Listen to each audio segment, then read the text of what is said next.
আমরা আমাদের জায়গা থেকে স্যারকে বলেছি যে বিশেষ করে প্রথমত ভারত সরকারের সাথে ফ্যাসিস্ট সরকারের যে ধরনের গোপন চুক্তিগুলো হয়েছে সেটি যেন প্রকাশ করা হয়।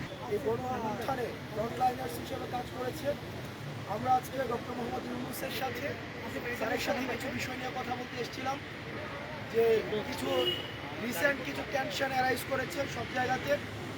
ভারতের সাথে বর্তমান যে বাংলাদেশের সম্পর্ক, গতকাল আমরা দেখেছি যে আগরতলায় যে হামলাটি হয়েছে আমাদের যেই বাংলাদেশ কনসুলেটের মধ্যে, এমন রিসেন্ট যেই সাম্প্রদায়িকতা ইস্যু যেটিকে বিশ্ব মিডিয়াতে দেখানো হচ্ছে যে বাংলাদেশে মাইনরিটিরা অনিরাপদে রয়েছে এবং দ্রব্যমূল্যের ঊর্ধ্বগতি, শিক্ষা, নতুন কমিশন, সংস্কার প্রস্তাবনা, এই বিষয়গুলো নিয়ে স্যারের সাথে আজকে আমাদের আলোচনা হয়েছে। আমরা যে ফিল্ডের যে বর্তমান অবস্থা, সেই অবস্থাটি স্যারকে জানানোর চেষ্টা করেছি। আমরা আমাদের জায়গা থেকে স্যারকে বলেছি যে বিশেষ করে প্রথমত ভারত সরকারের সাথে ফ্যাসিস্ট সরকারের যে ধরনের গোপন চুক্তিগুলো হয়েছে সেটি যেন প্রকাশ করা হয়।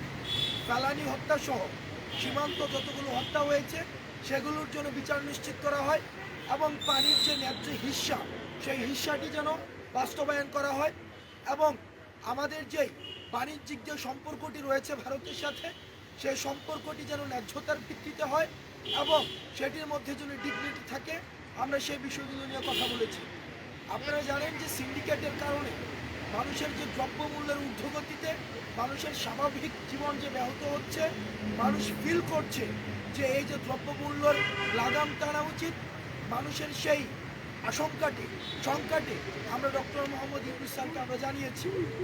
আমাদের যেই সাম্প্রদায়িক যেই ট্রাম্পকার্ডটি বিশ্ব মিডিয়াতে ছড়ানো হচ্ছে যে এই গণ অভ্যুত্থানটি হচ্ছে rise of Islam and fundamentalism, বিষয়টি যে আসলে এমন না, বরং সকল শ্রেণী পেশার ছাত্র নাগরিকের অংশগ্রহণের মধ্য দিয়ে এই আন্দোলনটি গণ অভ্যুত্থানটি হয়েছে এবং আমাদের যে হিন্দু ভাইদের সাথে যারা সংখ্যালঘু রয়েছে, যদিও এই শব্দটি ব্যবহার করতে আমরা আমাদের জায়গা থেকে আমরা সংকোচ বোধ করি, বাংলাদেশের প্রত্যেকেই সাম্য এবং মানবিক মর্যাদার মধ্য দিয়ে তাদের জীবন ধারণ করছে।